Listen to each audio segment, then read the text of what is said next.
And I try to remember that, of course, I was once a girl.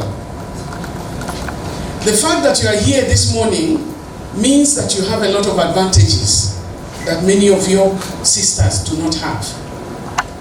And at a situation like this, you remember those who ought to be here but are not here because of circumstances.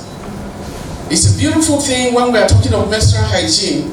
And menstrual hygiene really is what I use to break down the issue of gender. Because at one time in your life as a woman, you're a really strong girl sitting down here, proudly looking so beautiful. But we don't know who is having menstruation right now.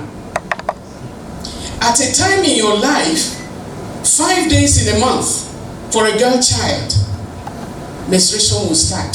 Some is 3 days, mostly 5 days. Some have more days. But if you take the count of 5 days in a month, in a year, how many days does it get to? In a year, 5 times 12, 60. If you have your menstruation up till when you are maybe for another 30 years, what does 30 years come from? Because 1 year is 600, isn't it? So 2 years is 1,200. I mean another 10 years. If you let's take it for example, that's 60. Now 10 years is 600. 20 years is 1,200. 30 years is 1,800 days of free flow of blood. And you have, who is a girl in your life? Your sister? Your mother, who is a woman in your life? Your cousin? And all of that. They experience all of these things.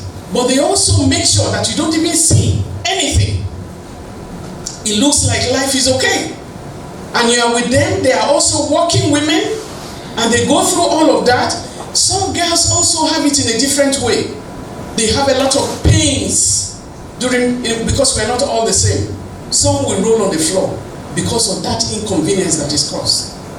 But I always say that when somebody have an accident for a few days and the person is not cleaned up and blood is all over the person will smell, isn't it?